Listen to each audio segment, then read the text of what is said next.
चला दो। Hello my dear friends, स्वागत है आपका अपने चैनल ज्ञान गैलेक्सी पर। जैसे कि आप मेरा थंबनेल देख करके समझ गए होंगे कि ये वीडियो स्पेशली किसको डेडिकेटेड है। देखिए फ्रेंड्स, मैं भी एक हाउसवाइफ हूँ, प्लस घर पे ट्यूशन भी करती हूँ, लेकिन उसके साथ साथ सपना है कि मैं भी एक गवर्नमेंट जॉब लूँ। इसके लिए ही मैंने टीजीटी का फॉर्म डाला हुआ है। और मेरी प्यारी बहनों, आपकी तरह मेरा भी एग्ज़ाम है। आप देखो, शायद जून में एग्ज़ाम हो जाए। तो अभी मैं अपना कुछ लर्न कर रही हूँ और कुछ रिवीजन भी कर रही हूँ। तो मैंने सोचा क्यों ना आप लोगों के साथ भी शेयर किया जाए। और ये नोट्स मेरे खुद के अपने अपने मतलब सेल्फ स्टडी से मैं नोट्स बना रही हूँ, और साथ के साथ मैंने सोचा मैं आप लोगों के साथ भी शेयर करती हूँ।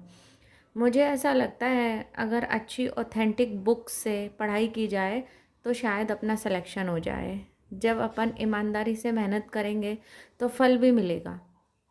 जैसे कि आप देख सकते हैं, ये नेम इधर मेंशन है। ये जो मैंने पॉइंट्स तैयार किए हैं इसी बुक से तैयार किए हैं। लिटरेरी टर्म्स एंड फॉर्म्स अपना टॉपिक है ना, यूपी टीजीटी में, उसी के रिगार्डिंग है। तो मैं आज की वीडियो में टर्म्स शेयर करूँगी। आप लोगों का अगर प्यार मिलेगा तो फिर डेली वीडियोस लाऊंगी। और मैं सोच रही हूँ literary terms and forms plus figure of speech and vocab मैं ये आप लोगों के साथ शेयर करूं, क्योंकि इतना ही टाइम मुझे भी मिल पाएगा। बाकी लिटरेचर का सेशन ला पाऊँ या नहीं अभी नहीं कह सकते। बाकी कोशिश रहेगी, अगर आप लोगों का प्यार मिला तो मैं लिटरेचर के नोट्स भी शेयर करूँगी। और जहाँ तक मुझे उम्मीद है, जब हम ऑथेंटिक बुक से पढ़ेंगे तो ऑब्वियसली अपना सिलेक्शन होगा। आप लोग मेरी वीडियोस देखिएगा, पसंद आए तो प्लीज़ लाइक कीजिएगा और मेरे जैसे ही लोगों के साथ में शेयर कीजिएगा। आपके मेरे जैसी बहुत गृहिणियाँ हैं जो सपने हैं उनके दिल में, उसको पूरा करना चाहती हैं, समय निकालती हैं, पढ़ाई करती हैं, सिलेक्शन नहीं होता है। बट मुझे ऐसा लगता है, मेरी गट फीलिंग है कि अगर हम अच्छी बुक से, ऑथेंटिक बुक से कंटेंट तैयार करेंगे, मतलब कबाड़ ढेर सारा ना याद करके सिलेक्टेड चीज़ें बार बार पढ़ेंगे, रिवाइज करेंगे, तो शायद अपना सिलेक्शन हो। मुझे लगता है होगा। तो आप लोग मेरा साथ दीजिएगा और प्लीज़ अपनों में शेयर ज़रूर कीजिएगा अगर आपको कंटेंट अच्छा लगे। तो चलिए शुरुआत करते हैं कड़न से, लिटरेरी टर्म से। फिर आप लोग बोलेंगे तो फिर मैं वोकैब में सिनोनियम, एंटोनियम्स, मिसस्पेल्ड ये सब करूँगी, क्योंकि मुझे ये ही पार्ट थोड़ा टफ लगता है। तो मैंने सोचा इसी की वीडियो शेयर करती हूँ। चलिए स्टार्ट करते हैं। सबसे पहले हमारे सामने है अफेक्टिव फैलेसी। अफेक्टिव फैलेसी जब मैंने इस बुक से रीड किया तो ये कुछ इंपॉर्टेंट पॉइंट्स मुझे लगे, तो मैंने नोट डाउन कर लिए। चलिए लर्न करते हैं। Affective fallacy defined by Wimsatt and Beardsley, यानी कि अफेक्टिव फैलेसी को विमसेट एंड बियर्ड्सले ने डिफ़ाइन किया है। इनकी ये बुक आई थी, इसमें द वर्बल आइकन कब आई, 1954 में। इसकी छोटी सी डेफिनेशन है, देख लेते हैं।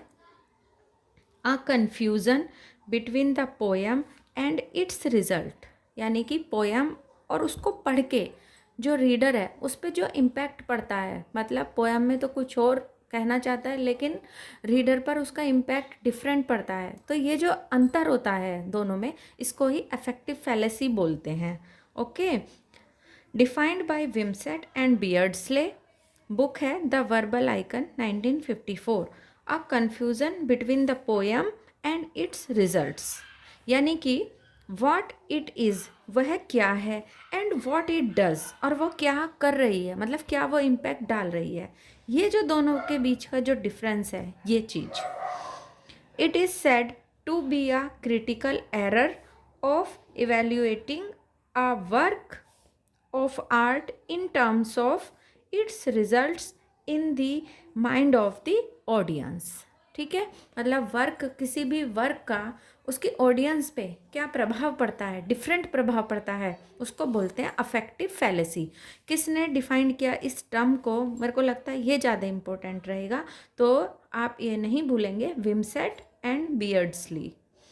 ओके, नेक्स्ट जैसे आ जाते हैं ना वर्ड, फॉरेन वर्ड्स, उसका आप पूछ लेते हैं मीनिंग क्या होता है, तो उस लिहाज से मुझे ये ठीक लगा एफ्लेटस, AFFLATUS, एफ्लेटस मतलब ब्लो डाउन। नेक्स्ट ऐसे ही मुझे ये भी सही लगा अफसाना, मतलब शॉर्ट स्टोरी या बोल सकते हैं टेल या रोमांस। ठीक है, और ये सबसे ज़्यादा कौन लिखता था, किसका ज़्यादा योगदान है ये लिखने में, ये है मुंशी प्रेमचंद जी। ओके, चलिए आगे चलते हैं। तो हमारा अफेक्टिव फैलेसी हुआ defined by Wimsatt and Beardsley. एफ्लेटस मतलब ब्लो डाउन, अफसाना मतलब शॉर्ट स्टोरी हो गया, टेल हो गया या रोमांस। ठीक है, इसमें प्रोमिनेंट फिगर कौन रहे, मुंशी प्रेमचंद जी। ठीक है, अब नेक्स्ट देखा है हमने आफ्टर पीस। आफ्टर पीस मतलब आ शॉर्ट प्ले, एक छोटा प्ले ऑफ है ना वन एक्ट, यानी कि वन एक्ट का हो, फार्स और कॉमेडी, वो फार्स में भी हो सकता है या comedy, presented after the main play in a program. किसी भी प्रोग्राम में जब मेन प्ले ख़त्म हो जाता है ना, उसके बाद जो एक छोटा सा प्ले प्रस्तुत किया जाता है ऑडियंस के सामने, उसको बोलते हैं आफ्टर पीस। नाम से ही पता चल रहा है, यानी बाद का piece. Okay, and regardless of whether that play was a tragedy और कॉमेडी, मतलब वो ट्रेजिडी में भी हो सकता है एंड कॉमेडी में भी, और any other form of drama, किसी भी फॉर्म में हो सकता है। They become popular in 18th century. ये आफ्टर पीस जो है ये कब ज़्यादा पॉपुलर हुए, 18th सेंचुरी में। तो चलिए एक बार ऊपर से रिवीजन ले लेते हैं। अफेक्टिव फैलेसी मतलब what it is and what it does, main ये है। ठीक है, it's result in the mind of the audience, किसने डिफाइन किया, विमसेट एंड बियर्डस्ले ने। एफ्लेटस मतलब ब्लो डाउन, अफसाना मतलब शॉर्ट स्टोरी, टेल या रोमांस, प्रोमिनेंट फिगर है मुंशी प्रेमचंद। आफ्टर पीस मतलब a short play of an one act farce और comedy presented after the main play in a program and regardless of whether that play was a tragedy और comedy और any other form of drama. ये कब popular हुए ज़्यादा, 18th century में। Next देखते हैं एज ऑफ रीज़न, ये किसको बोला जाता है, a term applied to the restoration and Augustan period, यानी कि जो हमारा रेस्टोरेशन पीरियड था और ऑगस्टन पीरियड था उसके लिए ये टर्म यूज़ होता है एज ऑफ रीज़न। इसकी कैरेक्टरिस्टिक्स क्या है, मैंने शॉर्ट में लिखा है फ्रेंड्स, बस अपने माइंड में हमको पता होना चाहिए कि ये चीज़ है क्या, क्योंकि अपना टीजीटी का पेपर भगवान की दुआ से अभी ऑब्जेक्टिव है, तो हमको वहाँ ऑप्शन देख के बस समझ आना चाहिए हमें क्या लगाना है। ठीक है, तो उस हिसाब से मैंने बहुत शॉर्ट फॉर्म में लिखा है, बाकी उसमें बहुत काफ़ी अच्छे से डिफाइन किया हुआ था, तो मैंने मेन पॉइंट ही नोट डाउन किए हैं। एज ऑफ रीज़न किसके लिए आता है ये टर्म, ये आता है रेस्टोरेशन एंड ऑगस्टन पीरियड्स के लिए। कैरेक्टरिस्टिक्स हैं इसकी, फॉर्म होती है, बैलेंस होता है, रेस्ट्रेंट होता है, हार्मनी, डिकोरम, ऑर्डर। एक बार फिर से देख लेते हैं, form, balance, restraint, harmony, decorum, order. तो हमने कितने पॉइंट पढ़ लिए, 1 2 3 4 5। Affective fallacy, Wimsatt and Beardsley, afflatus blow down, अफसाना short story, tale, after piece ये हमने देख ही लिया, मेन प्ले के बाद होता है, 18th सेंचुरी में ये मेन पॉपुलर हुए, और ये किसी भी फॉर्म में हो सकते हैं, कॉमेडी में, ट्रेजिडी में, किसी भी फॉर्म में। एज ऑफ रीज़न आया रेस्टोरेशन एंड ऑगस्टन एज के लिए, और इसकी कैरेक्टरिस्टिक्स हैं form, balance, restraint, harmony, decorum, order. चलिए अब आगे चलते हैं। आज फर्स्ट डे है, हम 10 करेंगे। आप लोग कमेंट में बताइएगा आप कितनी देखना चाहते हैं एक लेक्चर में, तो फिर मैं उतनी ही लाऊंगी। ठीक है, और उतनी ही मैं भी लर्न करूंगी आप लोगों के साथ। अब मुझे लगता है आप लोगों के साथ शेयर करूंगी तो मेरी भी अच्छी तैयारी हो जाएगी।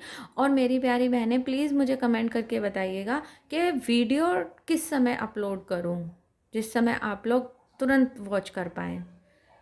तो मैं रिकॉर्ड कर लूँगी अपने अकॉर्डिंग, लेकिन मैं पब्लिक करूँगी आप लोगों के टाइम के अकॉर्डिंग, तो अपन साथ में तैयारी करेंगे।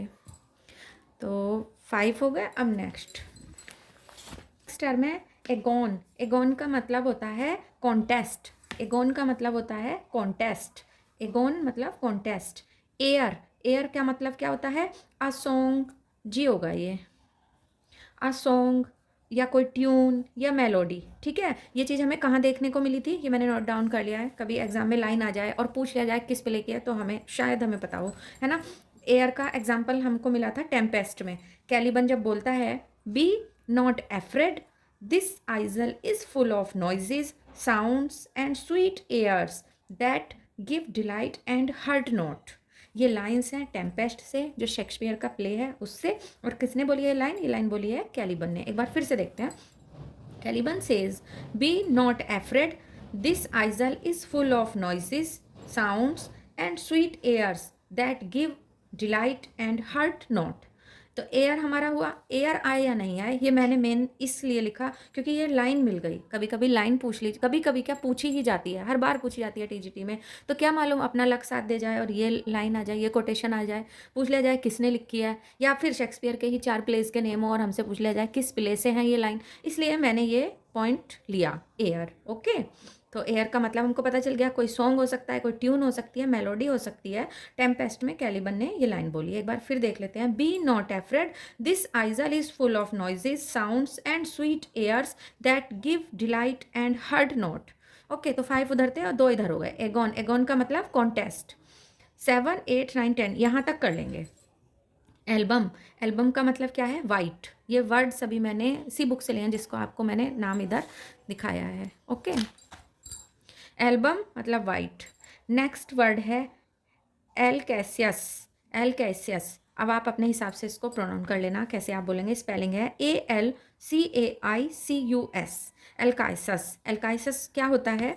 अ 4 लाइन स्टेंजा, एक 4 लाइन का स्टेंजा होता है, या हम इसको स्ट्रोफे बोल सकते हैं। और इसका वो क्या होता है, राइमिंग स्कीम क्या होती है इसमें होता है अनस्ट्रेस्ड सिलेबल होता है पहले, फिर स्ट्रेस्ड सिलेबल होता है। Unstressed, stressed. अपने इयाम्बिक पेंटामीटर में भी तो पहले अनस्ट्रेस्ड होता है फिर स्ट्रेस्ड होता है। तो एल्काइसस ए 4 लाइन स्टेंजा या फिर स्ट्रोफे आप बोल सकते हो, और इसका पैटर्न होता है अनस्ट्रेस्ड, स्ट्रेस्ड। नेक्स्ट है Alcmanic verse, Alcmanic verse. Spelling है ALC alc MANIC, Alcmanic verse मतलब a dactyl tetrameter line, a dactylic tetrameter line. और यानी और क्या बोल सकते हैं इसको? A dactylic hexameter with an Archilochian verse. Alcmanic verse हो गया a dactylic tetrameter tetrameter line और a dactylic hexameter with an Archilochian verse. तो एक बार रिवीजन ले लेते हैं। Affective fallacy defined by Wimsatt and बियर्डसले, the verbal icon book है 1954 में, ठीक है। Afflatus blow down, agon contest, album white, afflatus blow down, अफसाना short story tale romance. After piece play के बाद, किसी भी लॉन्ग प्ले के बाद जो छोटा सा परफॉर्मेंस एक शॉर्ट प्ले दिखाया था उसको बोलते हैं आफ्टर पीस। 18th सेंचुरी में ये ज़्यादातर पॉपुलर हुए। एज ऑफ रीजन किसको बोलते हैं? रेस्टोरेशन एज को एंड ऑगस्टन एज को। इसकी कैरेक्टरिस्टिक्स हैं form, balance, restraint, harmony, decorum, order. ये हमने देख लिया। एगोन कॉन्टेस्ट, एयर एक सॉन्ग, ट्यून, मेलोडी। जो जो एग्जाम्पल हमें मिला टेम्पेस्ट में, कैलिबन जब बोलता है be not afraid, this isle is full of noises, sounds and sweet airs that give delight and hurt not. Album मतलब वाइट। एल्काइसिस मतलब 4 लाइन स्टेंजा होता है, स्ट्रोफे बोल दीजिए, और इसका पैटर्न होता है अनस्ट्रेस्ड फिर stressed. Alcmanic verse are dactylic tetrameter line, या तो ऐसे बोल लीजिए, या फिर are dactylic hexameter with an Archilochian verse. So friends, आज के लिए लिटरेरी टर्म्स 10 मैंने कराई। कल पहले इनका रिवीजन होगा, फिर उससे आगे की 10 देखेंगे। और सिर्फ ये मैंने सिर्फ पढ़ी नहीं है या सिर्फ आपको एम लेक्चर नहीं दिया है, मैंने भी आपके साथ इनको याद किया है, मेरे माइंड में आ गई है ये। अब कल इसको रिवीजन करेंगे तो ये पूरा पक्का हो जाएगा, ठीक है। तो आपको मेरा ये सेशन कैसा लगा कमेंट में ज़रूर बताना। किस टाइम वीडियो अपलोड करूँ ये भी बताना। और ये डिसीजन ठीक है क्या कि हम लिटरेरी टर्म्स एंड वोकैब आपके साथ शेयर करें? आप भी लर्न करना, मैं भी लर्न करूँगी। सो वीडियो को लाइक और शेयर ज़रूर कीजिएगा। मिलेंगे फिर किसी नेक्स्ट सेशन में, तब तक के लिए take care and bye bye.